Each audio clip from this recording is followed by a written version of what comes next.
Hi friends, అందరికీ శుభోదయం. ఎలా ఉన్నారు అందరూ? మేమైతే చాలా చాలా బాగున్నాం. ఇదైతే కార్తీక సోమవారం పూజ అన్నట్టు. కార్తీక సోమవారం రోజు శివలింగానికి అభిషేకం అయితే చేసుకున్నాము. అభిషేకం అయితే చూపించలేదు, ఏమనుకోవద్దు. తర్వాత ఈరోజు మేమైతే నారికేళ్ళ దీపం పెట్టాలి అనుకుంటున్నాము. నారికేళ్ళ దీపం పెట్టడానికి నేనైతే ఇలా ఈ డిస్పోల్ ప్లేట్ అయితే వాడుతున్నాను. ముందుగా దానికి 3 వైపులా గంధం పెట్టుకొని దానికి కొంచెం కుంకుమ అంటించుకొని మన చేతితో 3 దోసిళ్ళు బియ్యం వేసుకొని దాని నుంచి పసుపు కుంకుమ వేసుకోవాలి. ఈ నారికేల దీపం ఒక విశిష్టత ఏంటంటే, మనలోని ఉన్న స్వార్థం, అసూయ ఇలాంటివి ఏదైనా ఉంటే ఆ కొబ్బరికాయ కొట్టడంలో పోతాయి అన్నమాట.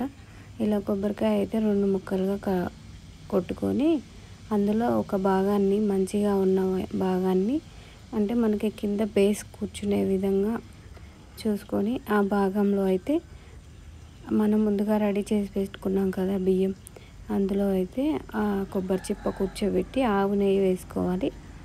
ఆవు నెయ్యి వాడుతున్నాం మేము.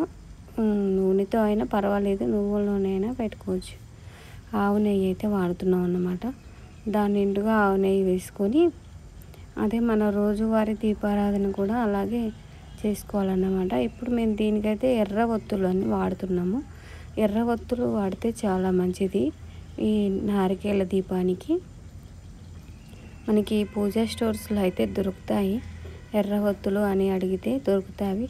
అవి మూడు వైపులా వేసుకొని రెండుగా మూడు వైపులా వేసుకొని వెలిగించుకోవాలన్నమాట. ఎప్పుడు దీపం పెట్టినా సరే ఆ దీపానికి పసుపు కుంకుమ లేదా గంధం కుంకుమ తప్పకుండా పెట్టుకోవాలి. ఎందుకంటే మనం పెట్టేది శుభకరమైన దీపం కాబట్టి పెట్టుకోవాలి. ఆ శుభకరమైన దీపాలు అయితే వేరే ఉంటాయి, అవి ఇప్పుడు చెప్పట్లేదు, మీకు తెలుసు కదా. ఇలా అయితే వెలిగించుకోవాలి. పువ్వులు లేవు అని అనుకోవద్దు, ఇది ఈవినింగ్ టైం కదా, పువ్వులు కొనుక్కురావడం మర్చిపోయాం. అలాగే కోయాలంటే సాయంత్రం 6 దాటితే పువ్వులు కొయ్యకూడదు అనే ఉద్దేశంతో పువ్వులు అయితే కోయలేదు. కానీ పువ్వులు లేనప్పుడు మనకి అందుబాటులో అక్షింతలతో పూజ చేసుకోవచ్చు కనుక మేము అక్షింతలతో అయితే పూజ చేసుకున్నాం అన్నమాట. ఇది మా సోమవారం, కార్తీక సోమవారం పూజా విధానం. మీరైతే ఎలా జరుపుకుంటారు? కామెంట్ బాక్స్లో కామెంట్ చేయండి. ఆ కింద పెట్టిన బియ్యం అయితే రేపు మార్నింగ్ తీసి మేము పాలు పొంగించి పాయసం చేసుకుంటామండి. ఫైనల్గా పూజ అయితే అయిపోయింది.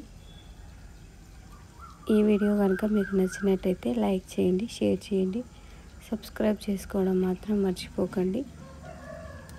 బాయ్. మళ్ళీ రేపు మరి ఒక వీడియోతో కలుస్తాను. ఇలాగే మీకు మంచి మంచి వీడియోలు రావాలంటే నా ఛానల్ సబ్స్క్రైబ్ చేసుకోండి. ఇంకా మంచి మంచి విషయాలు మీకు చెప్తాను. ఇంకా సెలవు మరి.